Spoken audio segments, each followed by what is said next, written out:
해법을 찾는 토론 이슈엔 직설 시작하겠습니다. 이 삼성 신화의 주역인 이건희 삼성전자 회장의 별세 소식에 각계 애도 행렬이 이어지고 있습니다. 고인은 생전 촌철살인과 같은 메시지를 우리 사회에 던지기도 했었는데요. 이건희 회장 별세 이후에 남겨진 과제는 무엇인지 짚어보는 시간 갖도록 하겠습니다. 오늘 이 자리를 함께해 주시기 위해서 부산 가톨릭대학교 차재원 특임교수, 서정욱 변호사, 공감과 논쟁 정책센터 장성철 소장 나오셨습니다. 어서 오십시오. 안녕하세요. 네, 각계 인사들이 지금 별세 소식을 듣고 빈소를 찾아 조문을 하고 있습니다. 정치권에서는 이건희 회장의 어떤 일생에 대해서 여러 가지 평가를 하고 있는데 사실 엇갈리는 평가들이 나오고 있는 건 사실인 것 같아요. 세 분이 보시기에 그 이건희 회장의 빛과 그림자, 공과 과를 꼽자면 어떤 게 있을지 하나씩 좀 꼽아주시면 좋을 것 같습니다. 저는 먼저 그러니까 빛이라고 한다면 청출어람형 리더십. 그러니까 쉽게 말해서 지금 이건희 회장이 창업자가 아니잖아요. 그렇죠. 아버지 이병철 선대 회장의 그 기업을 물려받았거든요. 그렇기 때문에 사실 그 기업을 물려받을 때 1987년만 하더라도 제가 취직할 때쯤 됐으니까 누구나 가고 싶어하는 국내 굴지의 1위 기업이었잖아요. 그렇죠. 그러면 사실 그 정도면 까먹지만 않으면 되거든요. 그런데 지금은 사실은 그때 당시의 삼성의 위상과 지금 삼성의 위상은 또 하늘과 땅 차이예요. 그렇습니다. 왜? 글로벌 차원에서 봤을 때는 이제 삼성이 그냥 세계 초일류 기업이 됐잖아요. 네네. 제가 92년도에 미국 처음 갔을 때 미국 공항에서 이 카트에 삼성이라는 이 로고를 보고 상당히 감동을 받았는데 그 정도로 상당히 92년도만 하더라도 상당히 많이 진출을 했지만 그러나 이 삼성이 주력으로 하고 있는 그 가전이나 IT 쪽에는 상당히 후발주자였거든요. 그렇죠. 그러니까 90년대 초반에 제가 또 일본 갔을 때는 많은 사람들이 일본 가면 소니. 소니 같은 걸 사와라 그럴 정도로 맞아요. 해서 그 정도로 삼성은 국내는 일이지만 세계적인 경쟁력은 상당히 뒤처진다고 우리가 나름대로 생각할 때였지만 지금은 아니잖아요. 그렇죠. 지금은 사실은 지금 이건희 회장이 삼성을 맡고 난 뒤에 93년도에 세계 1위가 딱 하나 있었다고 그래요. D램 반도체 하나 있었는데 2003년도에 세계 1위 제품이 20개나 된다는 거 아닙니까? 지금은 그보다 훨씬 더 많겠죠. 그러니까 그런 부분들이 무예수유를 창조한 아버지보다 훨씬 더 뛰어난 경영 성과를 냈다는 부분이 아마 그 바탕에 있는 여러 가지 리더십의 구성하고 있는 이거 글로벌 초인류 기업 초격차 리더십 이런 부분들을 우리가 분명히 지적해야 될 것 같고요. 그리고 이 그림자라고 하면 아버지의 부정적 레가시를 그대로 인수받았다. 그러니까 거기에 대해서 뭔가 이렇게 좀 혁신을 하고 타파하려고 하는 모습들이 안 보였다. 아버지가 물려준 부정적인 레거시라고 한다면 첫 번째는 전경유착이죠. 그렇죠. 그러니까 전경유착의 고리를 완전히 끊어내지를 못했다. 물론 시대적 한계라는 측면은 분명히 작용할 거예요. 그럼에도 불구하고 이 2006년도인가요? 2005년도에 제기되었던 삼성 안기부 X 파일, 네, 삼성 X X 파일 파일. 그걸 보면 삼성이 오히려 소극적이고 이 수동적인 차원을 넘어서 적극적으로 뭔가 이 모습을 보이고 있다. 전경유착의 모습을 보였던 문제. 또 하나의 부정적인 레가시는 문호조 경영이죠. 문호조 경영 부분은 삼성이라는 아주 기업이 고유한 문화일 수도 있지만 그러나 우리나라의 엄격한 실정법을 위반한 그런 부분들에 대해서 뭔가 새로운 사고를 하지 못했다. 그러면서 글로벌 스탠다드로 삼성의 기업 경영력이 훨씬 더 올라갔지만 기업의 문화는 글로벌 스탠다드하고는 항상 뒤쳐져 있었다. 이런 부분들은 그림자가 아닐까 생각이 듭니다. 변호사님은 뭘 꼽으시겠어요? 저는 이제 신문 칼럼 하나 썼는데요. 네네. 추모글 제목은 이제 기술 식민지를 해방시킨 위대한 독립운동가다. 그 당시에는 이제 우리나라 원천 기술이 하나도 없었어요. 기술 식민지죠. 근데 삼성이 지금 이렇게 세계 1등만 20개 이상. 그렇죠. 정말 초인류 기업 아닙니까? 이런 식으로 이제 끊임없는 혁신, 그리고 이제 무한 도전. 그래서 이제 우리나라 산업의 주춧돌을 놓았다. 그리고 이제 사업 보국, 일자리 창출해서 국가에 얼마나 기여했느냐. 예. 이분은 이제 돌아가시면서까지 상속세가 11조입니다. 이것도 국민한테는 세금 아닙니까? 그렇죠. 이것도 국가 기여죠. 저는 상당히 공이 많고요. 그다음에 일부에서 과를 드는 게 저는 이제 과도 불가피한 면이 있다 봐요. 대표적으로 이제 정경유착. 예. 이거는 이제 시대 상황에서 불가피한 면이 있고요. 그다음에 가장 문제 삼는 게 황제 경영 아닙니까? 그런데 황제 경영이 없었으면 만약에 오늘의 삼성이 있을까요? 뭔가 이제 고독한 결단으로 책임지는 그 당신에게 불가피했다. 이렇게 저는 보고 있습니다. 소장님 어떠세요? 빚은 저는 삼성 반도체, 그다음에 스마트폰이 빚이라고 생각합니다. 삼성전자가요, 삼성 반도체와 스마트폰에서 거의 세계 1등을 달리고 있습니다. 2019년도 대한민국 예산이 469조였는데요. 예. 2019년도 삼성전자 매출액이 230조예요. 와, 반이에요, 반. 반이네요. 이건 정말 어마어마한 한 기업이 한 국가의 그렇죠. 반을. 어마어마한 일입니다. 그래서 저는 삼성 반도체, 그다음에 스마트폰이 이건희 회장이 가장 잘한 일이다라고 생각이 들고, 관은요 어쨌든 비자금 특검 때문에 여러 가지 곤혹스러운 모습을 예. 당했고 정치권과 연루돼서 좀 많이 힘든 부분 겪었는데 예. 뭐 그런 것들 다 차치하고 1993년도 프랑크푸르트 선언을 하면서 우리도 1등할 수 있다라는 그런 자신감 심어준 것이 가장 큰 우리에게 준 감동이라고 생각이 듭니다. 예. 신경영, 초윤류, 혁신 이런 것들이 이건희 회장의 말이었거든요. 이러한 것들을 우리가 생각을 해보면 하여튼 고마움을 많이 느껴야 되지 않을까라는 생각이 듭니다.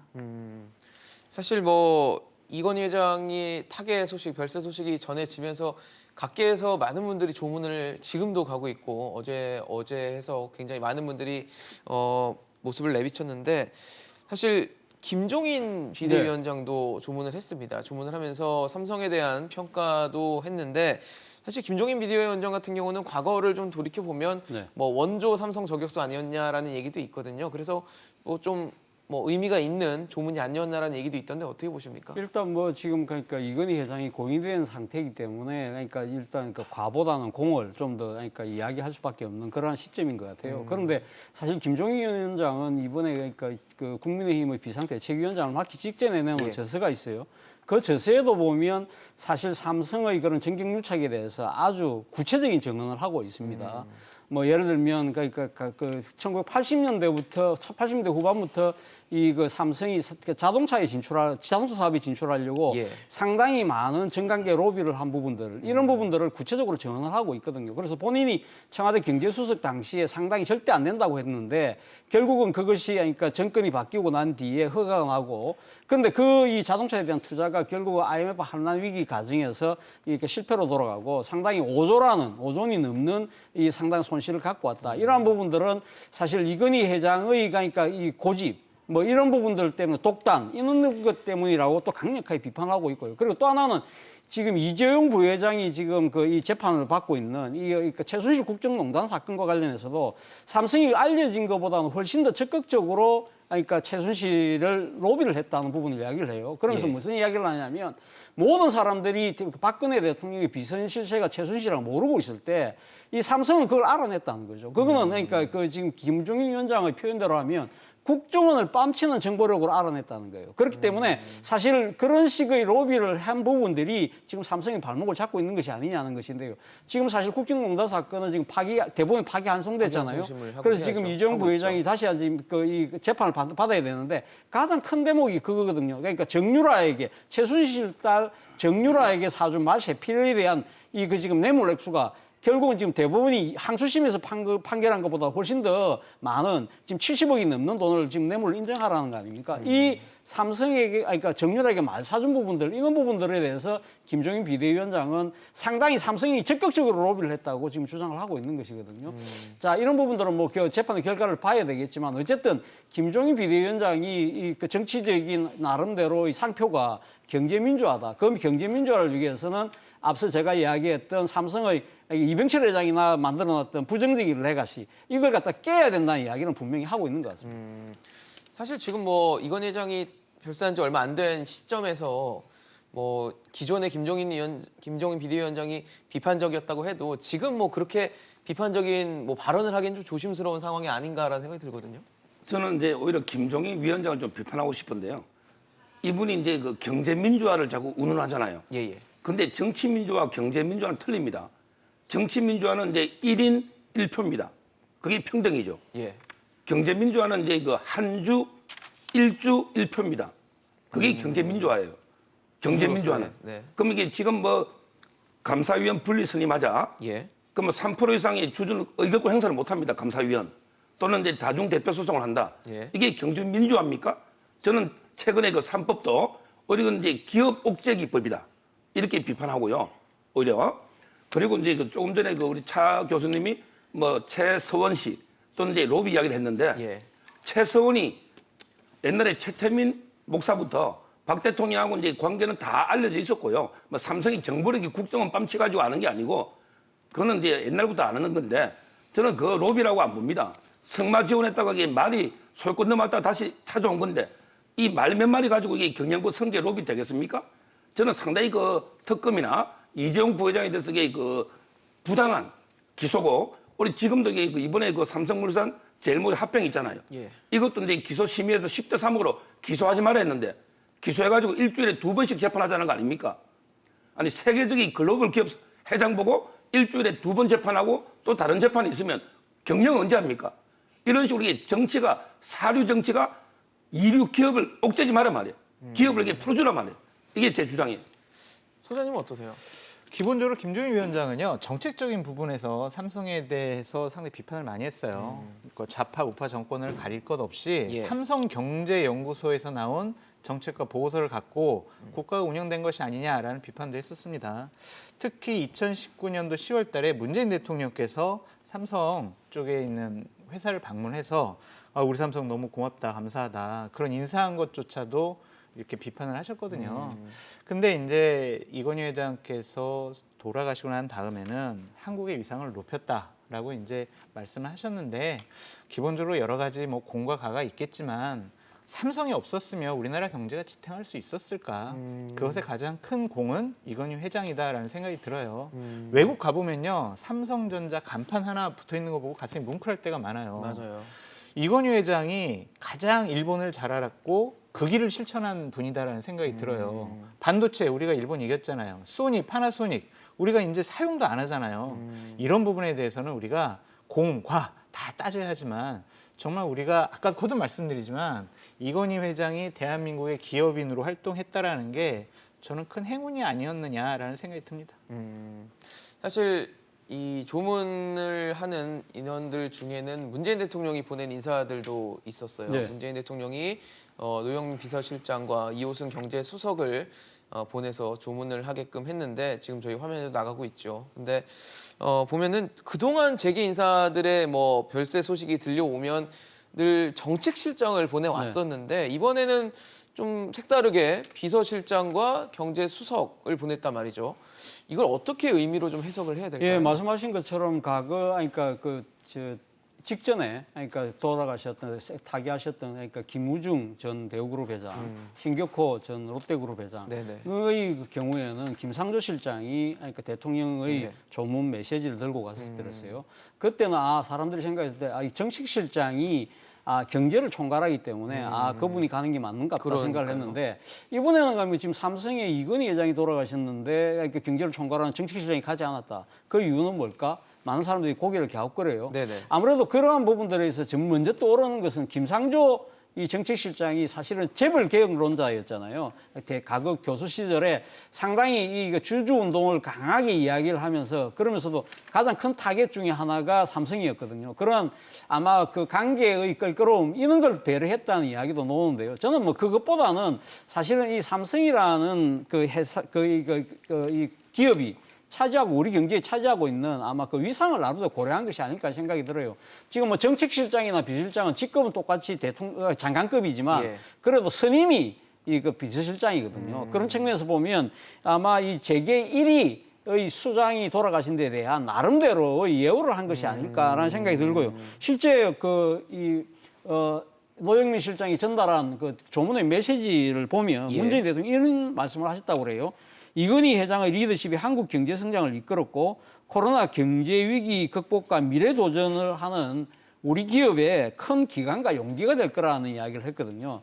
상당히 그러니까 이 조문의 메시지로서는 아주 무게도 있고 상당히 또 이 깊이가 있는 그러한 메시지를 전달한 걸 보면 아무래도 그러니까 좀 더 그러니까 이 같은 실장이라도 이 최선임 실장인 그러니까 이 비실장을 보냄으로써 나름의 예우를 하려고 했던 것이 아닐까 생각이 듭니다.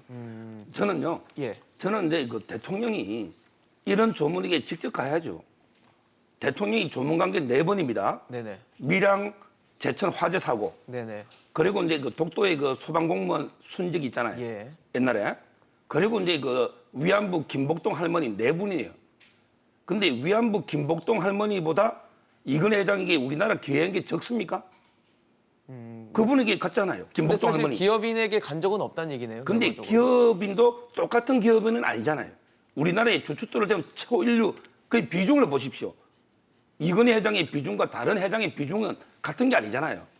기업을 대표하는 분이에요.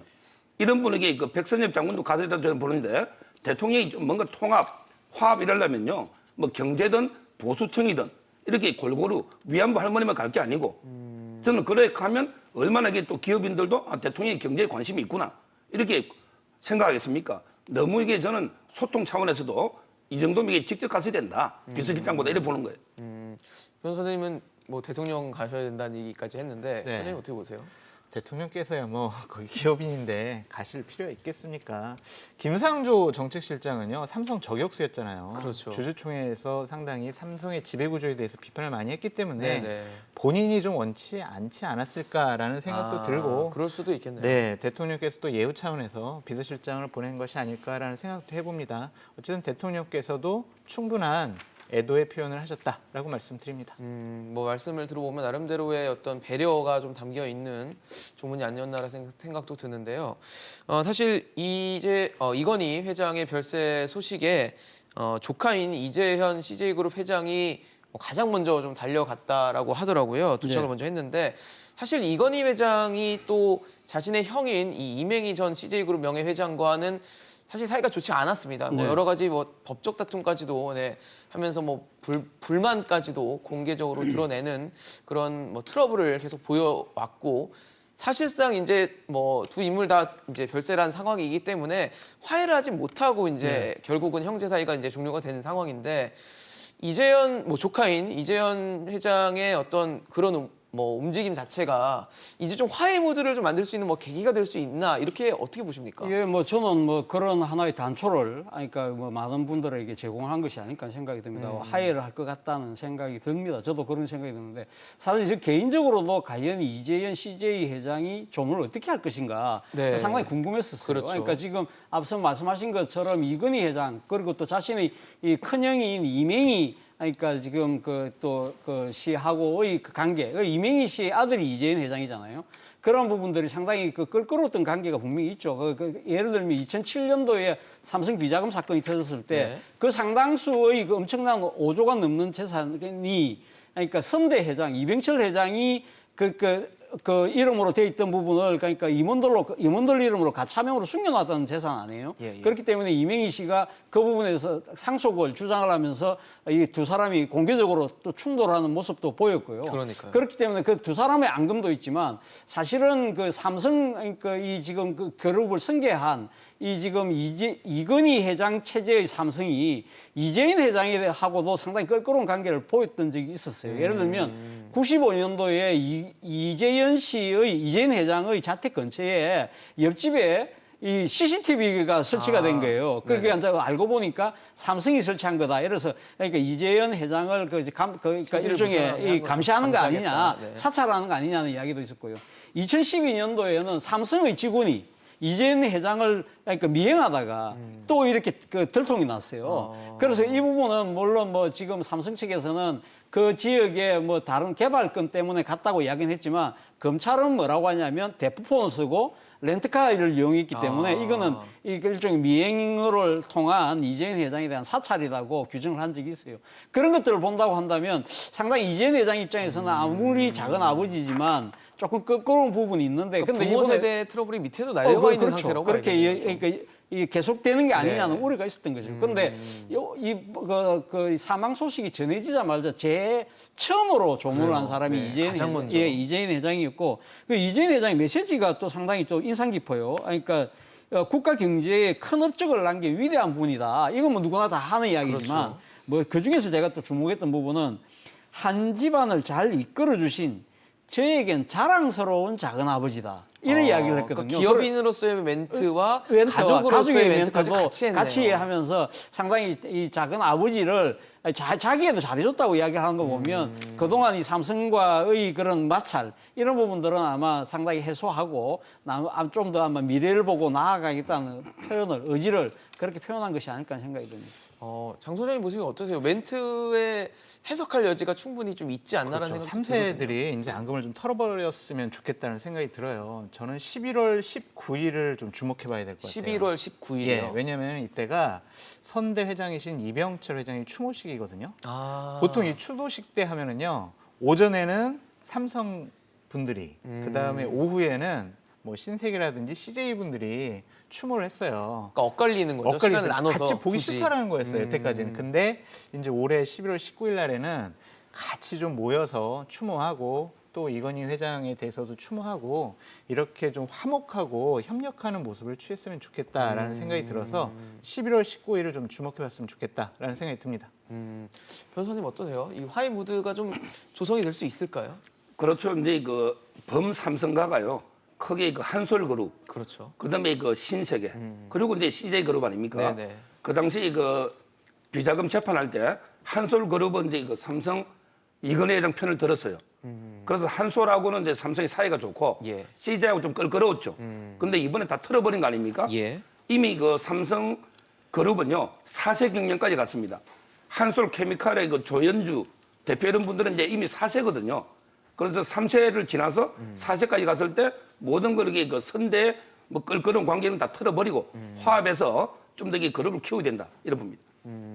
세 분 다 뭐 말씀해 주시는 게 이제 과거에 좀 그런 해묵은 과제들은 다 좀 넘기고 새로운 세대들이 좀 새로운 또 길을 열었으면 좋겠다라는 생각이 좀 드는데 어떻게 보면 이건희 삼성그룹 회장의 별세로 사실상 이제 국내 재계 1, 2세대들의 세대는 좀 저무는 맞습니다. 분위기로 가고 그러면서 새로운 또 세대 교체가 지금 되고 있다라는 생각이 좀 드는데 지금 말씀해 주신 뭐 그런 어떤 과거의 트러블을 좀 해결하는 것도 그렇고 젊은 총수들이 좀 해결해야 될 과제 앞서 말씀해 주셨던 이재용 부회장에게 주어진 숙제도 만만치 않을 것 같다는 생각도 들거든요.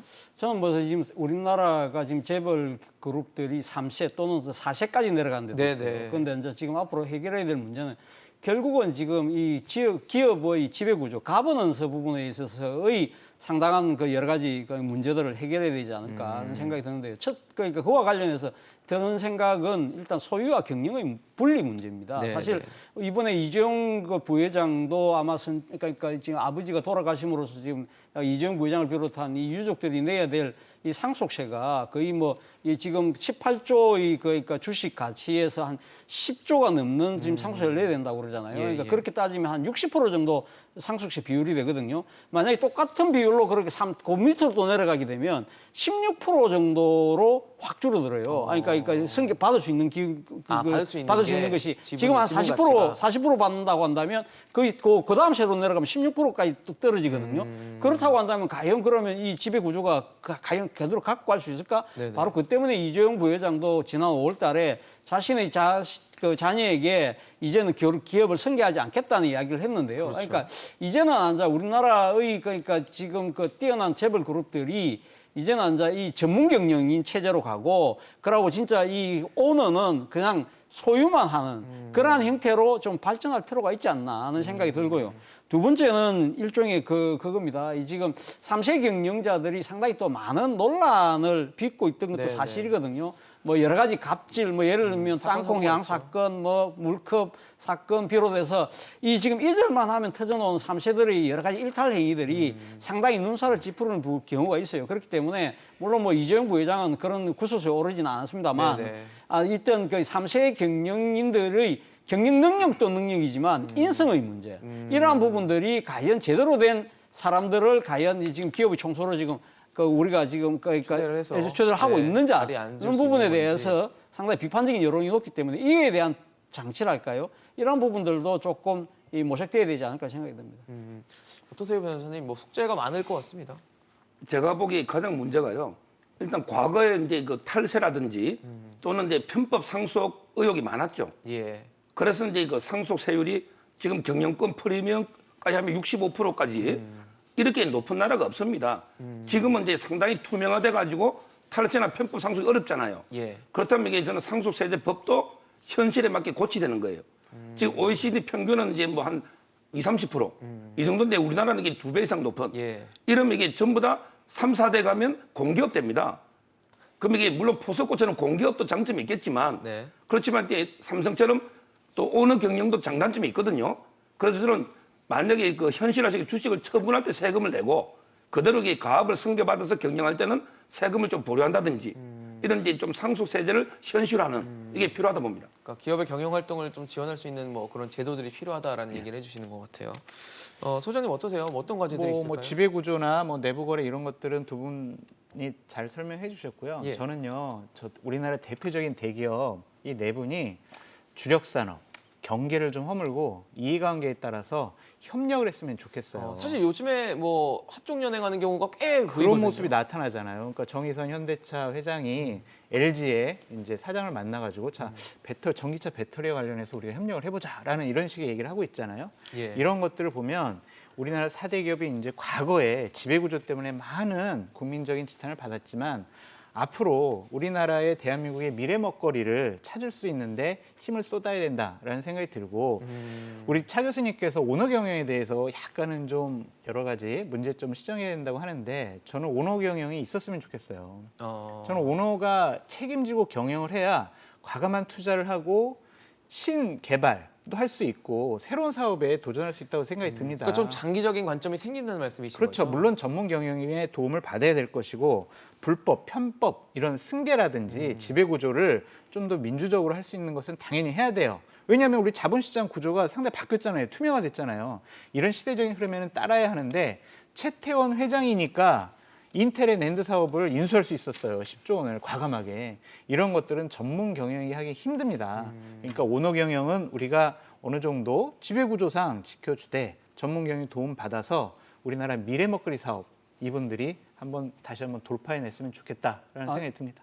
제가 오너 경영 부분에서 그러니까 지금 오너 경영자들에서 뛰어난 성과를 보여준 케이스가 바로 이건희 회장이기 때문에 그런 측면 분명히 있습니다. 그런데 제가 드리고 싶은 그 소유와 경영의 분리의 이야기는 결국은 앞서 제가 상속세 비율을 이야기했는데 결국 그 밑으로 계속 내려갈수록 사실은 지금 이 기업을 승계하기 자체가 쉽지 않다는 겁니다. 그러니까 예를 들면 지금 그 이재용 부회장도 지금 상당히 심각한 딜레마에 빠질 거예요. 지금 아버지의 그러니까 지금 가지고 있는 삼성전자를 비롯한 그 지분을 어떻게 지금 이렇게 상속세를 빼고 난 뒤에 과연 삼성을 지배할 수 있을 것인가. 그렇죠. 이 부분이 그 다음 세대로 내려가면 더 어려워지거든요. 이제는 구멍가게 수준이 아니잖아요. 그러니까 지금 말 그대로 이 기업이 공개돼 있어서 전 세계의 자본들이 다 들어와 있는데 이 상황에서 그러면 경영권을 갖기 위해서 무리수를 둔다는 거예요. 그러다 보니까 편법을 넘어서 탈법과 불법이 이루어지고 그 족쇄에 지금 이재용 부회장이 지금 묶여 있는 거 아닙니까? 이런 식의 그러니까 이 지금 탈법과 편법에 의한 그걸 더 뛰어넘어서 불법과 위법의 기업 승계가 되풀이될 수밖에 없는 상황이라고 한다면 이런 고리는 끊어야 된다는 이야기를 제가 말씀드립니다. 맞습니다. 뭐 원론적으로 해주시는 얘기가 똑같은 것 같아요. 불법과 탈법보다는 앞으로의 어떤 미래 성장 동력을 키울 수 있는 그런 움직임이 보여줘야 된다라는 얘기를 해주신 것 같은데 이번에는 국정감사 얘기도 좀 해볼게요. 이제 국감이 막바지에 접어들었는데 추미애 법무부 장관과 윤석열 검찰총장의 어떤 마찰이 표면 위로 올라온 그런 국감이 아니었나라는 생각이 듭니다. 변호사님 어떻게 보셨어요? 사실 발언도 굉장히 센 발언도 많았고요. 사실 뭐 같은 공간에 있지 않았다 뿐이지 사실 뭐 맞대결했다라고 봐도 과언이 아닐 정도였거든요. 그렇죠. 이게 이번 국감은요. 한마디로 이제 윤석열 총장의 그 KO성 그리고 이제 완성 이렇게 봐야죠. 윤석열 총장은 거의 일약 대권 주자, 원래 지지율이 좀 높았지만 야권의 대권 주자로까지 많이 거론되죠. 근데 추미애 장관이 대권 주자로 거론됩니까? 지지율 보세요. 저는 이번에 가장 문제가 그 부하 논쟁이 있잖아요. 추미애 장관이 뭐라 했습니까? 부하란 말은 이게 뭐 생경하다. 생경하다라는 표현을 근데 썼죠. 본인이 옛날에 우병우 그 민정수석 있을 때 본인이 우병우 수석 보고 핵심 부하냐? 부하란 말을 썼잖아요. 조수진 의원이 지적했잖아요. 인정했지 않습니까? 본인이 과거에 부하란 말을 썼고요. 본인이 윤석열 총장 보고 뭐라 했습니까? 내 명을 거역했다? 이거는 부하보다 더 심한 표현이에요. 명을 거역한 거는 옛날에 왕조 시대 왕에 대해서 쓰는 이런 거예요. 그런데 윤석열 총장이 그에 대해서 부하가 아니다. 이거는 정말 이게 국민들한테 제대로 권력도 이게 그 살아있는 권력도 제대로 수사하면서 원칙대로 가는 이걸 국민들한테 강하게 각인시킨 거거든요. 예. 그게 바로 여론조사에 드러나는 게 아닌가. 그래서 저는 윤석열 총장이 완성이다. 이래 보는 거예요. 소장님 어떻게 보셨어요? 거의 윤석열 국감이었죠. 네. 관심이 집중됐고 제가 봤을 때는 이번 주나 다음 주에 혹시 대권 후보 여론조사가 하게 되면 예. 두 자리 숫자까지 나오지 않을까라는 생각이 듭니다. 국민적인 관심이 높아졌고 특히 이제 현재의 집권 세력을 지지하지 않는 쪽에서는 야권의 대권 후보 윤석열도 괜찮겠다라고 생각할 거예요. 하지만 대권 후보로서 좀 여러 가지 어필을 했지만 대권 후보로서 상당히 부적절한 모습도 많이 보였습니다. 정치인으로 변신하기에는 정말 상당히 많이 노력과 준비가 필요하구나라는 그런 생각도 들었어요. 저는 윤석열 총장이 뭐 별로 부적절한 말을 하지 않았다. 하면 안 되는 말을 하지 않았다라고 말씀드리고 싶지는 않은데 태도와 말투, 억양, 단어 선택 등에서 보면은요. 국회 나와서 검찰총장이 저런 모습 보이면 안 돼요. 그 부분에 대해서는 분명히 비판을 받아야 할 부분이고 그러한 부분들이 앞으로 정치를 하겠다는 데 있어서 상당한 아킬레스건으로 작용할 것 같다라는 생각이 들었습니다. 어떻게 보셨어요, 교수님? 저는 뭐 앞서 그 윤석열 총장의 케오성이라고 하는데요. 국민들 입장에서 보면 두 분 다 패자가 아닐까 하는 생각이 듭니다.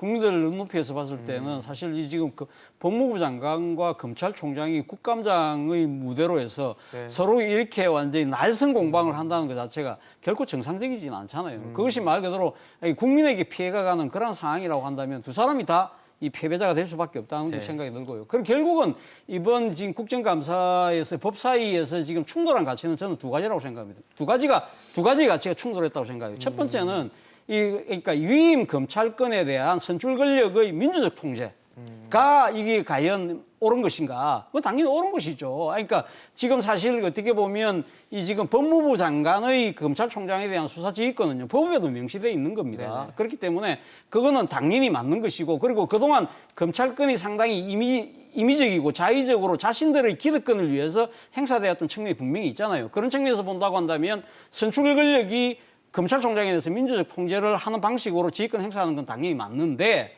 문제는 이 추미애 장관의 두 차례 또는 세 차례의 지휘권 발동 자체가 과연 타당한 것이냐 부분에 대해서는 저 역시 캐치션 마크를 갖고 있다는 겁니다. 예를 들면 이번에 김봉현 씨가 지금 라임 사건의 그러니까 지금 핵심 그 피의자인 김봉현 씨가 검사들에 대한 향응을 했다고 지금 주장을 하고 있지만 이 부분에서 객관적으로 아직까지 완전히 지금 드러난 증거는 없다. 이러한 상황에서 총장의 지휘권을 박탈한다는 것 자체는 상당히 어떻게 보면 무리수가 따른다는 것이죠. 이런 부분 비판은 분명히 받을 대목이 있고요. 또 하나의 가치는 뭐냐?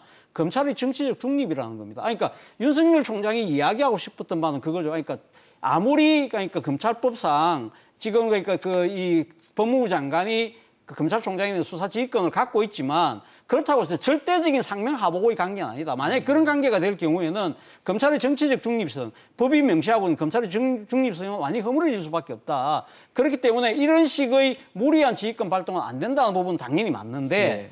문제는 그러니까 지금 그 윤석열 총장이 앞서 우리 장 소장 말씀하셨지만 그 보여준 은행이나 태도 같은 것이 결국은 검찰총장이라는 그러한 걸 넘어서서 거의 정치인에 준하는 모습을 보였다는 겁니다.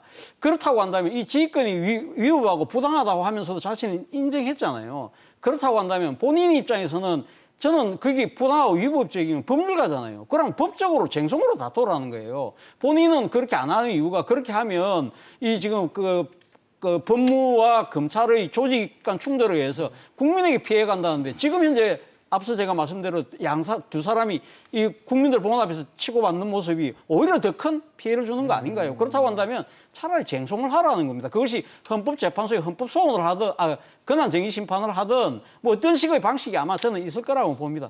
그것이 오히려 나은 방안이 아닐까 생각이 들어요. 제가 좀 드리고 싶은 말씀이 네, 있는데 추미애 법무부 장관과 집권 세력이 항상 민주적 통제를 얘기하잖아요. 민주적 통제 해야죠. 하지만 선출된 권력은 항상 옳습니까? 선출된 권력이 잘못된 판단을 할 수 없습니까? 그리고 민주적 통제라는 거는요. 법률에 의해서 통제를 해야지 감정적으로 자의적으로 그렇게 통제하면 됩니까? 윤석열 총장이 국정감사를 받고 있는 그 시간에 추미애 장관이 감정적으로 법무부 검찰총장 감찰해야 돼. 검사들 감찰해야 돼. 이런 지시를 내리는 게 과연 이것이 합리적이고 이성적인 통제인지 한번 추미애 장관 생각해 봐야 될 것 같고요. 김봉현 회장이 여러 가지 편지에 대해서 추미애 장관이 중상모략이 아닌 것 같아 이런 식의 얘기를 해요. 중상모략인지 아닌지는 조사해 봐야지 알지. 법무부 장관이 어떻게 그것이 중상모략이 아닌 것을 알 수 있습니까? 이런 것 자체는 제가 봤을 때는 검찰총장을 추미애 장관이 쫓아내기 위해서 그만두기 바라는 마음에서 하는 감정적인 행동이다. 법무부 장관, 특히 공직자는요, 감정을 잘 조절해야 합니다. 감정을 드러내면 안 됩니다. 이성적이고 합리적으로 해야죠. 왜냐하면 국민에게 많은 영향을 끼칠 수가 있으니까요. 추미애 장관이든 검찰총장이든 상당히 볼썽사나운 여러 가지 모습을 취했지만 추미애 장관이 너무 감정적인 모습을 표출하는 것은 너무나 부적절한 모습이었다라고 말씀드려요. 사실 뭐 중상모략 그러니까 이제 윤석열 검찰총장이 자신을 수사지휘에서 배제한 것에 대해서 그런 발언을 했고 추미애 장관은 그 부분에 대해서 뭐 중상모략 아니고 많은 증거에 의해서 일부는 뭐 사실로 드러났다 이렇게 표현을 썼거든요. 그러면서 결과적으로는 김봉현 전 회장의 그 편지 옥중 서신이 뭐 어느 정도 신뢰성을 갖고 지금 추미애 장관이 얘기하고 있는 거 아니냐라는 얘기도 나오거든요. 그런데 제가 보기에 중대 범죄 혐의자의 말을요, 검사난데 검사장, 검찰총장 말보다 더 믿는 거, 이게 저는 도저히 이해가 안 돼요. 이 김봉현 이분이 수원여객, 뭐 라임 돈, 그리고 이제 재향군인의 돈, 예. 횡령 금액이 1,000억에 육박합니다. 그리고 이제 금감원 직원 파견론 청와대 행정관, 또는 이제 부산의 사흘의 이상호 씨, 그 외에도 이게 여러 의혹들이 나오잖아요. 예. 이런 이게 범죄 중대 혐의자 말이 검사 말보다 더 이게 신뢰 갑니까? 자, 두 가지만 보면 야권 수사 있죠.